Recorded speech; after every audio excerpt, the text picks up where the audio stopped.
the Plains by James Daschuk is a damning indictment on the founding of Canada. Founding of Canada on using this politics of starvation, of marginalizing the First Nations people, of breaking the treaty promises that we have. It targets specifically the founding father of Canada, one of the primary founding father of Canada, John A. Macdonald. But it is not, I don't think it is a book that is actually particularly that interested in John A. Macdonald as much as it is of using him as a representative of how Canada itself screwed over Native peoples. Hi, it's Jay. I did this book, this nonfiction book, 2013 book published by the University of Regina Press. I did this as a buddy read with Sean the Book Maniac. It is, and he, I'm sure, will be coming out with a review of this, which if is probably my whatever my take is, it'll be half as hot a take as what his will probably be on what is surely the core of the kind of the shameful, rotten heart of what it means to be a white Canadian living nowadays, and how that has its basis at the very, very founding of Canada. This book is divided into two parts. The first part of it is about sort of the introduction of disease into North America, how that decimated the populations throughout North and South America. That potentially we're talking going from 90 million people to having like a 95% death rate, and that is probably the very, very top thing. As Daschuk says in the book, we will never really know the extent of the devastation that the introduction of European diseases into the continents of North and South America had on this thing. We just know the results, the massive wholesale deaths, the massive changes this wrought. And then with that, also with the incursion of the Europeans and the kind of this new economy, how the surviving Native peoples recombined to adapt to this new economy, which is primarily kind of fur trading, but also with the introduction of the horse into North America, and the demand for the bison, which leads to the extinction of the bison, the functional extinction of the bison coming at sort of at the founding, at the time where Canada was being founded. When we get into what I think is the core of the book, that is all really important kind of setup for this book of where were the Native peoples just pre getting into this horribly dysfunctional lopsided relationship with the Canadian government, and like how their relationship was with the fur trading companies. In Canada, that is the Hudson's Bay Company, the HBC, where the HBC, not a golden great beneficial employer by any means, but they did provide certain amounts of social support for Native peoples in exchange for their labor. And what were the Native people looking for when they entered into an agreement with the newly formed government, newly formed Canada, is that they were looking for, we know the bison are about to go extinct. We know that fur trading is ending. We've basically, everything is, the extent of the market just hoovering up all the furs has decimated that. That is no longer going to be a thing. The new economy is going to be agriculture, and the Native leaderships basically went with a thing of, we want to be trained and get a transition into agriculture. We want supports when there is famine and disease, because they're well acquainted with that, and we're doing this in exchange for giving Canada the legal right to come into the plains to come across Canada to open it up to settlers. We, in exchange for all that wealth and all that resources, we want into the new economy, and we want support because there are obviously going to be bad times coming for that, and we need that. The government of Canada, which under John A. Macdonald had something called the national policy, which is sort of the founding thing of Canada. The national policy was, to really boil it down incredibly simplistically, the building of the Canadian Pacific Railway across Canada to unify this gigantic swath of land, and that would bring settlers in, and all that land along that railway was going to become extremely valuable. And so the government was really, we need to get all this set up. So they agreed to it. The Canadian government entered into an agreement with the Native peoples. Very rapidly afterwards, the bison were gone, exterminated, combination of a variety of things, including just the cattle, all the cattle getting pumped into these areas. At which point, the Canadian government had all the power. Suddenly, the Native peoples did not have any power anymore, and they used a policy of, you want food, you want rations, you're starving to death. The only way you're going to get them is if you allow us to shove you onto reservations where we are not, the Canadian government is not really going to make any concerted efforts to transfer you over into an agricultural economy. Even less so, even more so, we're going to actually basically imprison you on these reservations because we're afraid that you're going to rebel because we're treating you so horribly. We're starving you to death. We're going to institute a pass system. We're not going to actually let you even have any. You can't even trade with the surrounding white economies. We're isolating you in every single way possible. And through this. And this is where I think you get into the whole thing of, you can't just blame John A. Macdonald for this, because even his defenders seem to say, he was a horrible racist, but he was the least horrible racist, because a quote that James Daschuk uses of John A. Macdonald is, "We cannot allow them to die for want of food.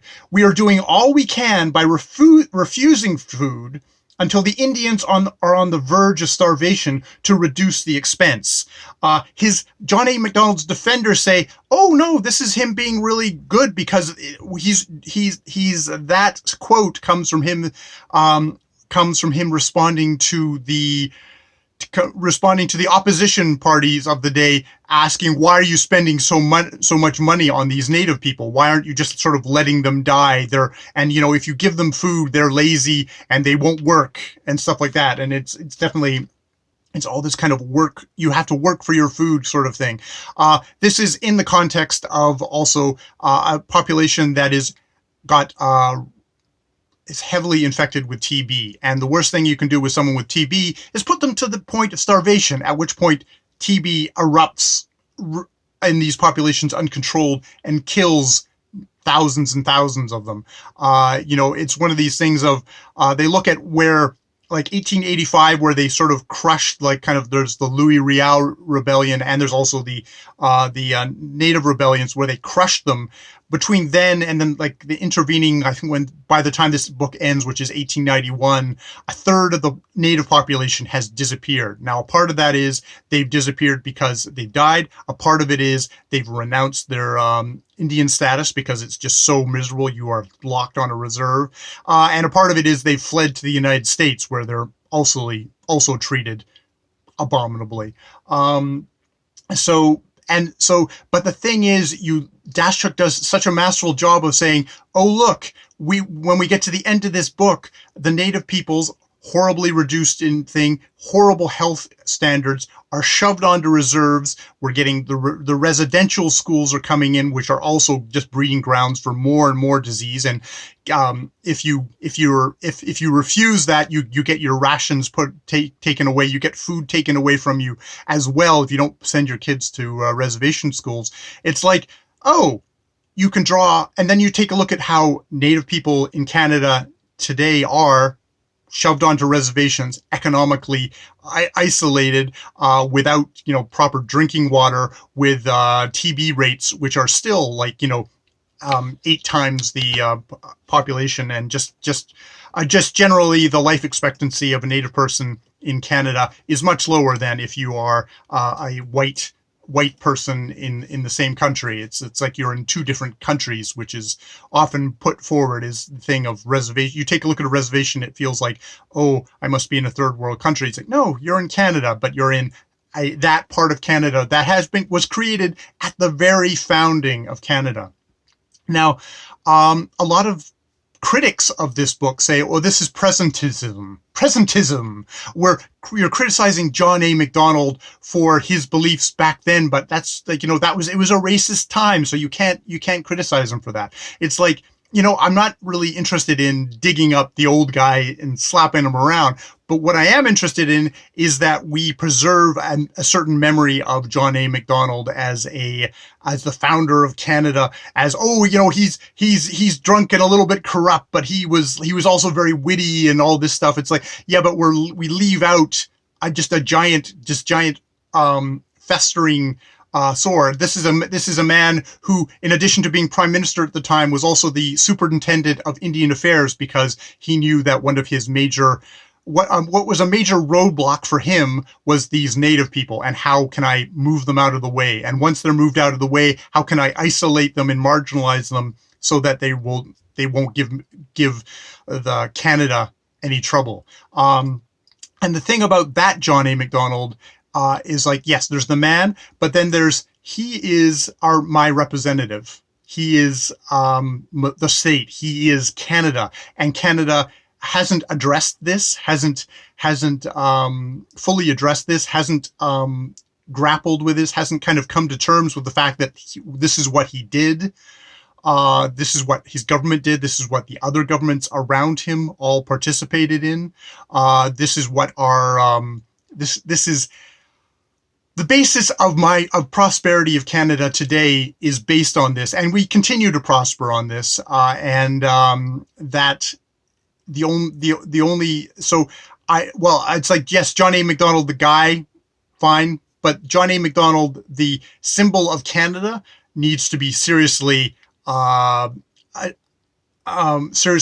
at and seriously taken down from pedestal. Now, this book, it is a scholarly book, and that is both its strength and its weakness. It is super focused on these events.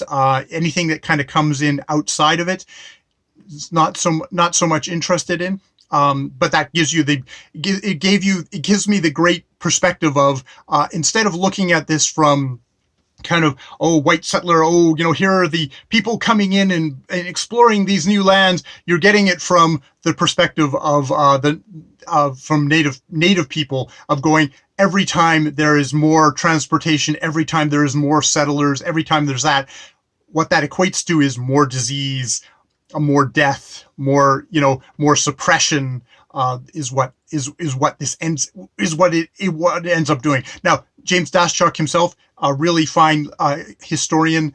He's not a native person. This is not an Own Voices history that I would be interested in listening about. This is a book that really had an impact when it came out in 2013. There was a lot of articles in papers. A lot of times when people start questioning about John A. Macdonald, taking his name off of stuff now, because while he is a historical figure, it doesn't necessarily mean we need to glorify him, that he needs to be down here at, oh, he was a guy and he was a guy of his times, but a lot of the things of his time were deeply racist, deeply troubling, and a lot of his actions still dramatically affect both the native people today and also the white settlers around them. Like, I benefit from his racism just as much as the native people in my country are hurt and damaged by that. And I think that I need to acknowledge that I'm benefiting from racist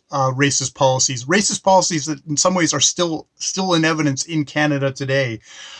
So it is a book that is sort of, it's laying out the facts. It's not I think both Sean and I found we needed to kind of do the work to kind of educate ourselves of kind of the history surrounding these events.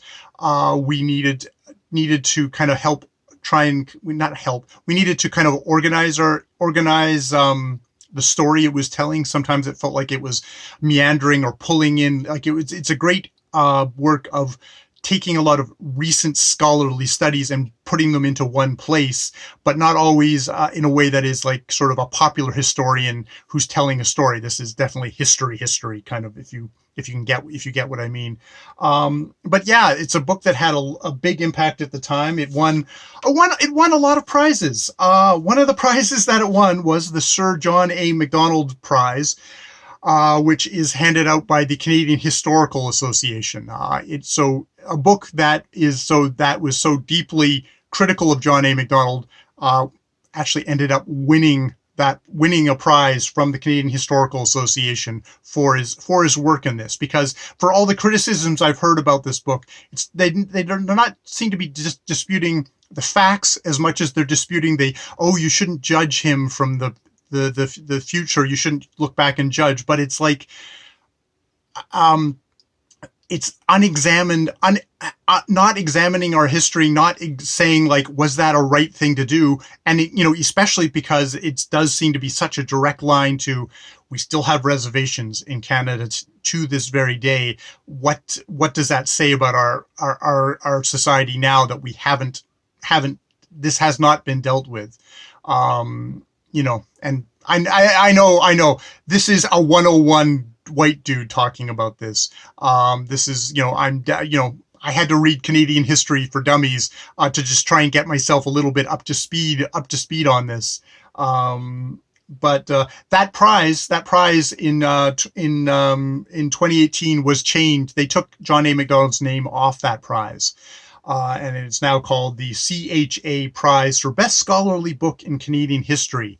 And one of the people that, when they reported this, one of the people that they interviewed was James Daschuk, saying that, we need to examine both the positive bits of John A. Macdonald and the negative bits. This isn't a call for we should cancel him and expunge him from history, but it's like, maybe he shouldn't be on prizes. Maybe he shouldn't be on the name, shouldn't be on buildings. We're not, if we should be elevating, we shouldn't,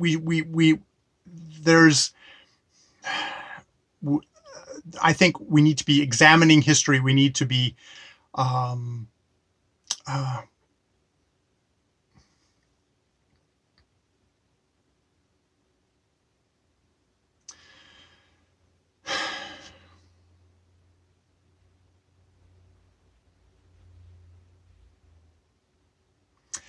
so yeah, it is a, so yeah, it was a very difficult book to read. It was a very important book for me to read as a Canadian, because I'm not a patriotic person, but I have, I'm a Canadian, and I think it's important to accept some of the good stuff of being a Canadian, while also looking at some really negative, dark blots of what a Canadian is, and realize exactly how deeply ingrained that is in our history from the very founding of this country. And this book really brought that home to me in a very powerful way. So, it's a scholarly book. It's not a popular history. But I'd highly recommend reading it. Yeah. All right. More videos later.